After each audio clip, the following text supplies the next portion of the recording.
नमस्कार दोस्तों, भाइयों बहनों, आप सभी का स्वागत है इस वीडियो के अंदर। स्पेशली भारत कंट्री के सभी लोगों का स्वागत करता हूं मैं इस वीडियो में। केरला, कर्नाटका, असम, बिहार, उत्तर प्रदेश, हरियाणा, राजस्थान, केरला, दिल्ली और महाराष्ट्र, गुजरात, उत्तराखंड, जम्मू एंड कश्मीर, लद्दाख और इसके अलावा भारत देश के सभी लोग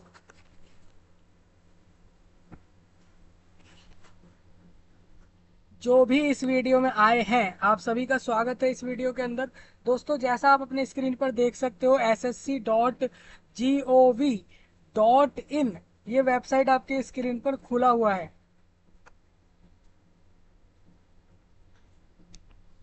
तो हम इस वीडियो में आपको एसएससी के सीजीएल का फॉर्म भरवा देते हैं, कैसे आप अप्लाई करेंगे, क्योंकि काफ़ी सारे लोगों का एक कमेंट आया है कि वो सीजीएल का फॉर्म भरना चाहते हैं, लेकिन उनको सीजीएल का फॉर्म भरना नहीं आ रहा है। पूरे भारत देश के हर एक एरिया से आ रहे कमेंट, हर एक एरिया से आ रहे मैसेजों के बाद आपके लिए ये वीडियो मैं लाया हूँ, स्पेशली इंडिया कंट्री के लिए और साथ ही उन लोगों के लिए जो भारत देश के नागरिक हैं, क्योंकि वही लोग इस पर फॉर्म भर सकते हैं। वैकेंसियों की संख्या की बात करूं तो 17,800 वैकेंसी है। सीजीएल पोस्ट है, ग्रेजुएट लेवल एग्जामिनेशन है। देखो, ये एक सेंट्रल गवर्नमेंट की जॉब है। पूरा भारत इस पर फॉर्म भर सकता है, यानी ये एक काफ़ी अच्छी अपॉर्चुनिटी आप सभी के लिए आई है। 17,800 इसके अंदर वैकेंसी आई है। बड़ी बड़ी पोस्टें हैं। भारत सरकार की अलग अलग मिनिस्ट्री और अलग डिपार्टमेंट्स के अंदर ये पोस्ट है। अगर आप भारत देश के अंदर रह रहे हो, चाहे आप किसी भी एरिया में रहते हो, और आपको पता है कि आप एक बेरोजगार हो, आपके पास जॉब नहीं है, तो ये सेंट्रल गवर्नमेंट जॉब पर आप अप्लाई कर सकते हैं। 18,000 वैकेंसियां आई हैं इसके अंदर। पोस्ट कोई मामूली नहीं है, ये पोस्ट कोई छोटे से पोस्ट नहीं है, ये पोस्ट बड़े लेवल के पोस्ट हैं। जैसे कि income tax inspector, custom duty inspector, excise inspector, GST inspector, sub inspector CBI के अंदर, नारकोटिक्स कंट्रोल ब्यूरो के अंदर, सीबीआईसी के अंदर और general and auditor auditor general office के अंदर, यानी कि controller and general auditor of India के अंदर। मतलब आप समझिए कि ये वो पोस्टें हैं जो कि भारत सरकार के अंदर मिनिस्टर्स के बाद, यूपीएससी के पेपर्स के बाद, आईएएस आईपीएस और पुलिस के बड़े रैंक के ऑफिसर की पोस्टों के बाद ये पोस्टें आती हैं। साफ साफ शब्दों में बताऊं तो सरकार की जॉब में ग्रुप बी और सी के पोस्ट इनको कहा जाता है। आप याद रखें, सरकार ने जॉब्स को लेकर group A, B, C, D और ई इस तरीके से डिवीजन के कर रखा है पूरे भारत देश में, जिससे वो गवर्नमेंट जॉब इशू करता है लोगों को। लेकिन याद रखिएगा, ये ग्रुप बी और सी की जॉब है। इसका फॉर्म 24 जुलाई को बंद होगा। आज 27 जून है, यानी आपके पास आज से 26 से 27 दिन का समय आराम से है। आप ऑनलाइन फॉर्म भरेंगे, 100 रुपए का चार्ज है। पूरा भारत फॉर्म भर सकता है। जो आउटसाइडर हैं, जो कंट्री के बाहर के लोग हैं, वो फॉर्म नहीं भर सकते, क्योंकि इसके अंदर भारत का नागरिक, साथ साथ उसमें उम्र सीमा 18 से ऊपर और किसी भी कॉलेज की डिग्री होना अनिवार्य रखा है। इतना ध्यान रखें। रही बात इस एग्ज़ाम की तैयारी कौन कराएगा, तो इसी चैनल पर जस्ट डू दैट, यही चैनल जो आप लोगों का है, इसी पर आपको चैनल पर प्रिपरेशन की वीडियोस मिलेंगे। उससे तैयारी कर कर आप इस वैकेंसी को निकाल सकते हैं। हर साल 20 से 25 और उससे भी ज़्यादा लाख कैंडिडेट इसका फॉर्म भरते हैं। अगर मैं बात करूं 2023 की, तो तब 9,000 वैकेंसी ऑलमोस्ट आई थी, 8,400 आई थी। और 8,400 की वैकेंसियों पर पूरे भारत से 25 लाख लोगों ने फॉर्म भरा था। यानी इस बार तो 18,000 वैकेंसी हैं, तो मैं मान सकता हूं कि 30 लाख लोग इस बार फॉर्म भरेंगे। ठीक है, तो आप याद रखें, उन 30 लाख में से आपको अपनी एक सीट लेनी है। तो उसके लिए आप इस पेपर का तैयारी करने के लिए चैनल से जुड़ जाएं। इस पेपर में मैथ आती है, जनरल रीजनिंग आती है, एबिलिटी टेस्ट आता है और इंग्लिश टेस्टिंग के लैंग्वेज टेस्ट आता है। और बहुत आसान सा पेपर होता है, 4 से 5 सेक्शन टॉपिक्स आते हैं और बहुत आसानी से निकाला जा सकता है। ठीक है, 100 रुपए का फीस सिर्फ जनरल वर्ग के लोगों को भरना है। अगर आप भारत देश में अनुसूचित जाति जनजाति में आते हो तो आप फ्री में फॉर्म भर सकते हो। तो आप सभी का स्वागत है, जो भी लोग भारत से हैं। इस वीडियो के नीचे इस वेबसाइट का लिंक, नोटिफिकेशन का लिंक और अप्लाई लिंक दे दिया गया है, उसको देखकर आप फॉर्म भर सकते हैं। मैं नोटिफिकेशन वाले फाइल से फॉर्म भरने का पूरा प्रोसेस क्लियर कर देता हूं, उसको देखकर आप समझिए और अप्लाई कर लें। याद रखें, एसएससी आपसे सबसे पहले ओटीआर करवाता है। ओटीआर होता है वन टाइम रजिस्ट्रेशन। मतलब जो भी लोग नए होते हैं एसएससी के वेबसाइट पे, पहले उनको एक रजिस्ट्रेशन करना होता है, उसके बाद वो आसानी से फॉर्म भर सकते हैं। तो आपका रजिस्ट्रेशन प्रोसेस मैंने करा रखा है पहले ही, उस वीडियो को चेक कर ले जाकर, और उसके बाद इस वीडियो में आकर अपने फॉर्म को भरें। जिसको लाइव, जिसको मतलब ये जानना है कि आप खुद फॉर्म भर के बताएं, उसके लिए वो कमेंट कर सकता है, तो मैं आपको वहां से वो बता दूंगा। अब क्या है दोस्तों, किसी भी व्यक्ति का फॉर्म कोई दूसरा व्यक्ति नहीं भर सकता है एसएससी की जॉब में। ये इसलिए क्योंकि एसएससी की अब जितनी भी जॉब होती हैं, मतलब भारत सरकार द्वारा जितनी भी सरकारी जॉब आती हैं अब भारत देश में, उसके लिए एसएससी के वेबसाइट पर आपका रजिस्ट्रेशन तो कोई भी कर लेगा, लेकिन जब आप फॉर्म भरने की बात आती है तो वहाँ आप खुद ही फॉर्म भरेंगे। क्योंकि जो फोटो अपलोड होता है वो आपका खुद का लाइव फोटो लिया जाता है अब, तो इसीलिए आप लोग किसी और से फॉर्म नहीं भरवा सकते। वो बात अलग है कि आप साइबर कैफे जा सकते हैं, आसपास की ऐसी दुकानों पर जा सकते हैं जहां पर कंप्यूटर होते हैं, वहां से आप फॉर्म भरवा सकते हैं। अदरवाइज आप भारत देश के दिल्ली के साउथ दिल्ली में हमारे एड्रेस पर आके भी फॉर्म भरवा सकते हैं। ठीक है, तो दोनों ऑप्शन मैंने बता दिए, लेकिन याद रखिएगा क्योंकि यहाँ पर फिजिकल अपीयरेंस चाहिए। आप किसी दूसरे व्यक्ति से फॉर्म इसलिए नहीं भरवा सकते एसएससी का, क्योंकि वहां पर अब आपकी लाइव फोटो कैप्चर होती है। ठीक है, तो वो करना आपके लिए जरूरी हो गया है, तो इसीलिए आप खुद साइबर कैफे जा सकते हैं। 24 जुलाई आखिरी समय है फॉर्म भर लेना। आज रात के 12 बजे तक, हो सकता है कल सुबह के 10 बजे तक, यानी कि 28 जून के सुबह के 10 बजे तक एसएससी के ऊपर एमटीएस का वैकेंसी भी आ जाएगा, जिसमें 12,000 प्लस वैकेंसी आएंगी। तो याद इसके, या फिर ऐसा करें, उसकी वैकेंसी आने के बाद फॉर्म भर दे दोनों का। दोनों पर 100-100 रुपए लगेंगे, लेकिन सीजीएल वाली एक अच्छी पोस्ट है, उसमें आपको सरकारी क्वार्टर भी मिलता है रहने को, उसके साथ साथ गाड़ी भी मिलती है, सैलरी मिलती है, घर का किराया भी मिल जाता है, प्रोविडेंट फंड जैसी सुविधाएं भी होंगी जब आप रिटायर हो जाएंगे, और भी बहुत सारे फायदे हैं। मतलब मेरा कहने का मतलब यह है कि वो एक ऐसी पोस्ट है, ऐसी जॉब है जिसको आप भरते हैं एसएससी सीजीएल की, तो आप मान के चलिए कि आप आराम से 70 से 80 हजार रुपए की सैलरी हर महीने की, और इसके साथ साथ बहुत से फायदे आपको मिलते हैं। ठीक है, अगर मैं बात करूं भारत देश में यूपीएससी की सारी पोस्टों के साथ क्वार्टर तो मिलते ही लोगों को रहने के लिए, घर वगैरह मिलता ही है।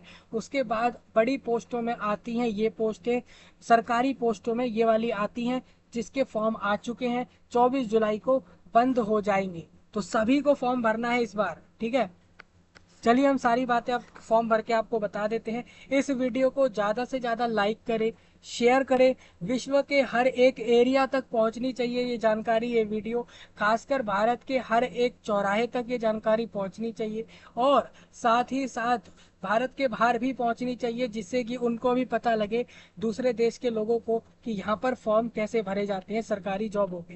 रही बात अगर आप चाइना से हैं, रशिया से, यूक्रेन, ईरान, इराक, इटली या किसी भी दूसरे अन्य देश के हैं इस दुनिया में, तो आपको बता दूं, आपके लिए भी मैं जल्द ही तैयारियां शुरू करा रहा हूं इस चैनल पे, तो आप चैनल से जुड़ सकते हैं। ठीक है, चलिए हम आगे बढ़ते हैं, डायरेक्ट सारी बातें आपके सामने ले लेते हैं। तो एसएससी की वेबसाइट पर जैसे ही आओगे, 24 जुलाई का नोटिस आएगा, उसको पढ़ लेना। 24 जून का नोटिस आएगा, 24 जून, उसको अच्छे से पढ़ना। उसमें पूरा लिखा हुआ है किस पोस्ट पर कितनी वैकेंसी है।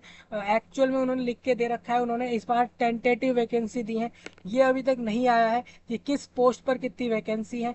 वो मैं आपके साथ जब हमारा टीयर सेकेंड एग्जाम हो रहा होगा, यानी कि दिसंबर में, तब जाके हमारे पास आएगा कि कितनी वैकेंसियां हैं। तो मैं इस साल के दिसंबर में उस वाले वीडियो को दूंगा, जब मैं आपको ये बताऊंगा कि इस बार टोटल वैकेंसियों की संख्या किस पोस्ट पर कितनी है। उम्मीद ये है कि सरकार इस वैकेंसी को बढ़ाकर 25,000 करेगी। ये हमें कहीं ना कहीं पता लगा है सोर्सेज से, मतलब हमें पता लगा है सरकार के पास जॉब बहुत सारी खाली है। जिस तरीके से हमें भारत देश की स्थिति पता है कि वहाँ पर करोड़ों लोग बेरोजगार हैं, this is the actual reality of India. इसी वजह से हम देखते हैं कि इस साल के आखिर तक जब सीजीएल का वैकेंसी फाइनल होगा, तो उम्मीद है कि ये वैकेंसी सरकार लोगों की मजबूरी को समझते हुए बढ़ा दे। मतलब जो वैकेंसी आपके पास डिपार्टमेंट्स में वैकेंट होती हैं, वो तो आप अगली साल भर देते हैं, लेकिन साथ ही साथ नए लोगों के लिए भी रिक्तियां भरें, रिक्तियां निकालें भारत सरकार के अलग अलग विभागों में। ये पूरा देश आपसे अपेक्षा करता है। ठीक है, तो मैं मानता हूँ इस साल के आखिर तक ये लोग 25 से 30 हजार वैकेंसी शायद कर दे सीजीएल की, लोगों की ज़रूरतों को समझते हुए। बाकी अभी ये वैकेंसी 18,000 है, जो कि टेंटेटिव है। तो आप ये ना सोचें कि वैकेंसियाँ कम हैं तो आप फॉर्म भरना छोड़ दें। जैसा कि मैंने हफ्ते भर पहले बताया कि एसएससी जनरल ड्यूटी में जो वैकेंसियाँ 26,000 थीं, उसको बढ़ाकर 46,000 किया था भारत सरकार ने। तो आप सोच सकते हैं कि जो लोग जीडी का फॉर्म का वैकेंसी बढ़ा सकते हैं, वो लोग सीजीएल का भी बढ़ा सकते हैं। ठीक है, और जितना हमें पता है कि सरकार को अलग अलग विभागों में लोगों की ज़रूरत होती है, तो ये वैकेंसियाँ बढ़ेंगी। तो ये वाला आपका डाउट क्लियर हो गया होगा। फिर भी कोई शंका आ जाए, परेशानी आ जाए, तो आप वीडियो के नीचे कमेंट में बता सकते हैं।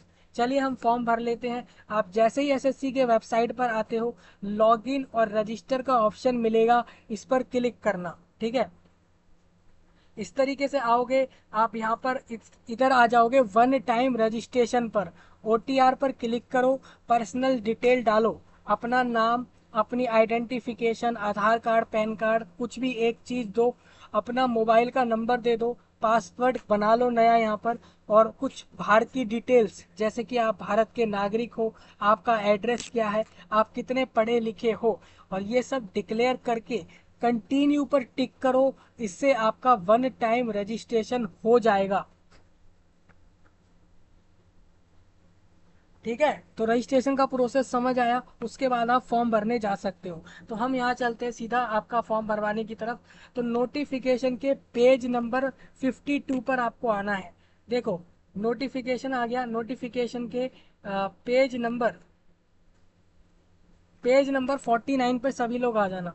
जितने भी भारत के लोग आप मुझे सुन रहे हो, आप किसी भी राज्य से सुनते हो, पूरे भारत देश के किसी भी एरिया से देख रहे हो, सिंपल सी एक बात है, एसएससी के वेबसाइट पे आओ, और उसके बाद आप रजिस्ट्रेशन पर क्लिक करो। वहाँ से आपको एक नया ऑप्शन मिलेगा, उस पर जाकर सीधा कंटिन्यू पर टिक करना है आप लोगों को। जैसे ही कंटिन्यू पर आप टिक करते हो, आपसे पूछा जाता है कि आपके पास आधार कार्ड है या नहीं। ठीक है, अगर मान लीजिए आपके पास आधार कार्ड नहीं है, तो कोई परेशानी वाली बात नहीं है, क्योंकि वो आपसे पैन कार्ड या फिर driving licence, voter ID card लेकर भी आपका रजिस्ट्रेशन करवा देंगे। ठीक है, 10वीं मार्कशीट पर जो आपका नाम लिखा है, वो आपको देना होता है, और ये सारे प्रोसेस करने होते हैं। तो ओटीआर वाला प्रोसेस आपको बता देते हैं, यहाँ पर आप इस तरीके से देख सकते हैं। और मैं आपको प्रेफर करता हूँ कि ओटीआर के लिए हमारा बनाया गया वीडियो जाकर देखें, उससे आपको समझ आएगा। ठीक है, तो फिल पर्सनल डिटेल आप यहाँ से डाल देना, रजिस्ट्रेशन डिटेल आप डालते हो, आपको रजिस्ट्रेशन नंबर मिल जाता है। उसके बाद लॉगिन करना है आपको पासवर्ड बनाकर। इस तरीके से आपको पूरा प्रोसेस करना है।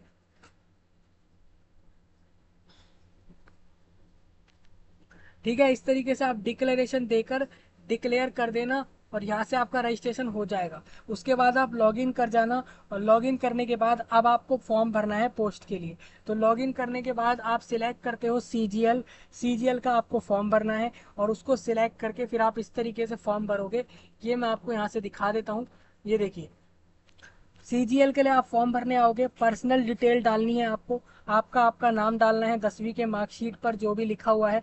आपको अपने पिता का नाम, माता का नाम, डेट ऑफ बर्थ, आपकी उम्र कितनी है 1 अगस्त 2024 को, वो डालनी है। आपका जेंडर क्या है, आप मेल हो, फीमेल हो या ट्रांसजेंडर हो, आप जनरल हो, एससी एसटी ओबीसी, वो सब डालना है आप लोगों को। और ये सब डालते हुए फिर आपको डालना है कि क्या आप भारत के नागरिक हो। ठीक है, फिर उसको बाद आपको बताना है कि क्या आपकी बॉडी पर कोई ऐसा मार्क है जो साफ दिखता हो, वो बताना है। तो इस तरीके से आप परमानेंट एड्रेस डालो, अपने किस राज्य से और किस जिले से रहने वाले हो, वो सब डालकर, mobile number, mail ID, pin code डालकर नेक्स्ट कर देना। इस तरीके से आगे बढ़ोगे। फिर क्वालिफिकेशन डिटेल्स आती हैं, आपको बताना है हाईएस्ट क्वालिफिकेशन में आपको लिखना है बैचलर डिग्री। याद रखिए, आप BCA, BBA, BCom, BTech, B architecture, B planning या फिर कोई सा भी बैचलर कोर्स कर रखा है तो उसको आप डालिए। उसके बाद बताइए कि आप अपनी आखिरी क्वालिफिकेशन में, हाईएस्ट क्वालिफिकेशन में आपको डालना है। अगर आप मास्टर भी कर चुके हो तो उसको भी आप डाल सकते हैं। कुछ लोग ऐसे होंगे इधर जो पीएचडी पास आउट होंगे, तो पीएचडी डालें। पीएचडी के बाद यहाँ पर बताएं आपकी क्वालिफाइंग एजुकेशनल क्वालिफिकेशन में आपको बैचलर डिग्री करना है, हाईएस्ट में आपको पीएचडी करना है अगर आप पीएचडी तक पहुंचे हो। और एजुकेशनल क्वालिफिकेशन स्टेटस बताना है कि आप पास कर गए हो या इस साल पास करोगे। मतलब कहने का ये है, अगर आप अपने आखिरी साल में हो तब भी आप फॉर्म भर सकते हो। फिर आपको अपना राज्य सिलेक्ट करना है जहाँ जिस यूनिवर्सिटी से आप पढ़ रहे हो, फिर रोल नंबर डालो, परसेंटेज कितना आया वो डाल के सेव एंड नेक्स्ट करोगे। इस तरीके से आप फॉर्म भरते जाओगे। क्या आप पहले कभी आर्मी में, नेवी, एयरफोर्स या फिर किसी डिफेंस में जाकर आए हो, वो आपको बताना है। देखिए, आर्म्ड फोर्स लिखा है, एक्स सर्विसमैन हो या फिर आर्मी के अंदर काम करके आ चुके हो तो बता दो, नहीं तो नो करो। और उसके बाद यहाँ से आप आगे बढ़ जाओ। अगर आप आर्मी में नहीं गए हो आज से पहले तो आप नो करोगे और आगे बढ़ जाओगे। Have you already joined civil post, आपने कभी कोई सिविल पोस्ट ज्वाइन किया है, नहीं किया तो आप नो करके आगे बढ़ जाना। ठीक है, आपको अपनी उम्र में छूट चाहिए तो बता देना, नहीं तो आगे बढ़ना। इस तरीके से याद रखें, हर बार सेव एंड नेक्स्ट बटन दबाना है, सेव एंड नेक्स्ट, जिससे कि आपकी जानकारी सेव हो जाए। ठीक है, आगे बढ़ूंगा थोड़ा। इसके बाद आपको एडिशनल इन्फॉर्मेशन में ये बताना है कि आप भारत देश के किस राज्य में या किस शहर में जाकर पेपर देना पसंद करते हैं, वो आपको सिलेक्ट करना है। तीन तीन चॉइस मिलती हैं, तीनों से सिलेक्ट करें कि आपको भारत देश के किस शहर में जाके पेपर लिखना है। ठीक है, फिर are you a person with benchmark disability, क्या आप कोई डिसेबिलिटी रखते हैं, अगर रखते हो तो बताओ, नहीं तो आप नो करते जाना। ठीक है, ये आपकी सिंपल सिंपल पॉइंट है। अब ऐसे लोग होते हैं जिसको कोई शारीरिक डिसेबिलिटी होती है और वो का चाहता है कि या फिर उसको कोई ऐसी डिसेबिलिटी होती है जिससे वो अपना पेपर ना लिख पाए, तो वो किसी दूसरे व्यक्ति से अपना पेपर लिखवा सकता है। इसमें आपको एक बात और बता दूं, जो लोग जेएसओ पोस्ट को लेना चाहते हैं ना, उनको अलग से टिक करना होगा कि हम जेएसओ पोस्ट पर भी अप्लाई करना चाहते हैं। क्या जेएसओ पोस्ट पर अप्लाई करने के लिए अलग से 100 रुपये लिए जाएंगे, तो बिल्कुल नहीं, सिर्फ 100 रुपये में आप सारी पोस्टों पर फॉर्म भर पाएंगे। ठीक है, तो आपको करना क्या है, यस कर देना है। और इसी तरीके से स्टैटिकल ऑफिसर के पोस्ट पर आपको यस कर देना है। ठीक है, इस तरीके से आप यस कर देना स्टैटिकल वाले पोस्ट पर भी और जेएसओ पोस्ट पर भी। भारत देश की मिनिस्ट्री के अलग डिपार्टमेंट में जेएसओ और एसआई यानी कि स्टैटिकल इन्वेस्टिगेटर, ये एक दो बेहतरीन पोस्ट हैं जिसकी कट ऑफ बहुत हाई जाती है। मतलब इनके अंदर नंबर लाना बहुत ज़्यादा चाहिए आप लोगों को।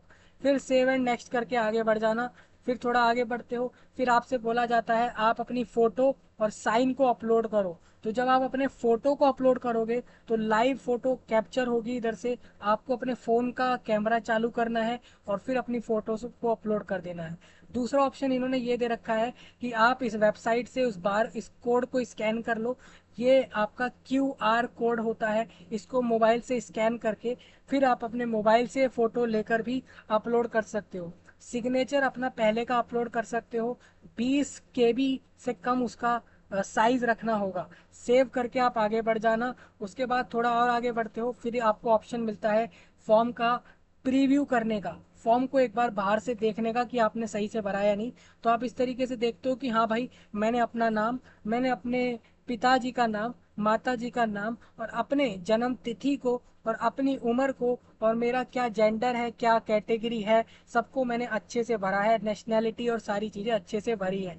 जब आप ये सारा अपना एड्रेस और ये सब कुछ चेक कर लेते हैं, क्वालिफिकेशन, मोबाइल नंबर सब चेक कर लेते हैं, तो इसके बाद आपको करना क्या होता है, ये सारा कुछ चेक कर लेना है अपना कि आपने सब कुछ बढ़िया से भरा है, सब कुछ सही भरा है। जब आप ये सब चेक कर लोगे, अपना फोटो साइन सब कुछ, फिर आपको सेव एंड नेक्स्ट पे टिक करना है। और इसके बाद आपको डिक्लेरेशन देना है कि मैंने फॉर्म सब कुछ सही सही दिया है, मैंने कोई भी जानकारी गलत नहीं दी है। आप आई एग्री पर टिक करते हो। ये कैप्चा कोड लिखा हुआ है, इसको डालकर आपको सेव एंड नेक्स्ट कर देना है। ठीक है। अब इसके बाद क्या होता है, इसके बाद आपको मैं दिखा देता हूँ नेक्स्ट प्रोसेस। देखिए, यहाँ पे आपने जैसे ही जमा किया, डिक्लेरेशन आप जैसे ही कर देते हो ना, डिक्लेरेशन आप करते ही इसको जैसे ही सेव एंड नेक्स्ट करते हो, आपका फॉर्म जमा हो जाता है। इसके बाद आप लोगों को फीस जमा करनी होती है 100 रुपए की। 100 रुपए की फीस जो है आप अपने QR कोड स्कैन कर कर UPI से, पेटीएम से, गूगल पे, भीम UPI, इसके अलावा net banking, Maestro card, credit card, debit card, किसी से भी पेमेंट करके आसानी से उसके बाद अपने फॉर्म की जमा हुई सूची, मतलब आपका फॉर्म जमा हो चुका है, उसका प्रिंट अपने पास डाउनलोड करके रख सकते हो। इतना करोगे आपका फॉर्म जमा हो जाएगा। तो इतना आसान प्रोसेस है, इस तरीके से अप्लाई करें। किसी का भी कोई ऐसा पॉइंट हो जब उसको फॉर्म भरते समय कोई परेशानी आए तो बता सकता है कमेंट में, वीडियो के नीचे। एक चीज़ और बता दूं, यहाँ पर आपको फॉर्म भरते समय एक ऑप्शन मिलता है JSO और स्टैटिकल इन्वेस्टिगेटर पोस्ट के लिए सिलेक्ट करने का ऑप्शन। तो अगर आप उन दोनों पर यस करते हो तो क्या आप लोगों को उसके लिए अलग से फीस देनी है? नहीं, आपकी वो पोस्ट और बाकी सारी पोस्टों पर सिर्फ 100 रुपए की फीस लगेगी और नहीं लगेगी। कई बार लोग सोचते हैं कि JSO और स्टैटिकल इन्वेस्टिगेटर को सिलेक्ट किया तो हमारे को 100 रुपए और देने होंगे, तो वो आपसे नहीं लिया जाएगा। सिर्फ 100 रुपए में आप सारी पोस्ट पर फॉर्म भर पाओगे। ठीक है। ये आपसे इसलिए पूछा जाता है क्योंकि उन दोनों पोस्टों का एग्जाम का सिलेबस अलग है। थोड़ा एग्जाम में एक पेपर और ज़्यादा करवाया जाता है उस पोस्ट पर, इसी वजह से उस पोस्ट के लिए अलग से पूछा जा रहा है। ठीक है। अभी आप कहोगे हमसे बाकी पोस्टों के लिए क्यों नहीं पूछा? इसलिए नहीं पूछा क्योंकि आपका जब तक आपका अक्टूबर वाला और जनवरी वाला पेपर ना हो जाए, यानी कि एक आपका सितंबर में पेपर होगा और एक दिसंबर या जनवरी में पेपर होगा, और वो पेपर पास करने के बाद जब आप दूसरा पेपर पास करोगे, उसके बाद उसको उसको देने के बाद आपसे एक फॉर्म भरवाया जाएगा कि आप किस विभाग में कौन सी पोस्ट लेना चाहते हो। तो वहाँ आपको बताना है कि मेरे को सबसे पहले CBI इंस्पेक्टर बनना है, फिर आपको बताना है इनकम टैक्स इंस्पेक्टर बनना है, ASO बनना है। ये आपको अपनी मर्जी से वहाँ बताना है, जो भी आपको अच्छी पोस्ट लगती है आपको बता देना है। ठीक है। फिर उसके बाद आपके नंबर के आधार पर आपको एक पोस्ट अलॉट हो जाती है और आपका फाइनल रिजल्ट आ जाता है। उसके बाद आपको विभाग में जाकर अपने डॉक्यूमेंट को वेरीफाई कराना होता है और उसके बाद आपको जॉब मिल जाती है। तो इतना आसान प्रोसेस है इस जॉब को लेने का। ठीक है। एग्जाम की तैयारी मैं करा दूंगा, आपको बस चैनल से जुड़ना है और लोगों तक चैनल का लिंक पहुंचाइए जगह जगह पूरे देश भर में, जिससे कि लोग जुड़ जाएं। देखिए, ये वैकेंसी आप इस बार छोड़ते हैं तो याद रखिए 2025 के मई महीने के अंदर आएगी, यानी आपको 11 महीने का इंतजार करना पड़ेगा इस वाले फॉर्म के लिए। ठीक है। और कोई भरोसा नहीं है ये लोग अगली साल वैकेंसी बढ़ाए ना बढ़ाएं, लेकिन जैसा हमें ट्रेंड दिख रहा है, इस साल इन्होंने 18,000 वैकेंसी दी है, अगली साल हो सकता है 30-40 हज़ार लोगों को जॉब दी जाए इधर से, पूरे भारत देश से, ऐसा मुझे लगता है। ठीक है। तो ये पूरा आपको दिख जाएगा कौन कौन सी पोस्ट आई है, क्या कुछ आया है। तो यहाँ से आप सारा कुछ देख लें और सब्सक्राइब करके रख लें चैनल को। और ये आपका अप्लाई लिंक यहाँ पर है, इधर से जाकर अप्लाई कर सकते हो। तो मैं आपसे मिलता हूँ जल्द ही, तब तक के लिए आप सभी लोगों का धन्यवाद।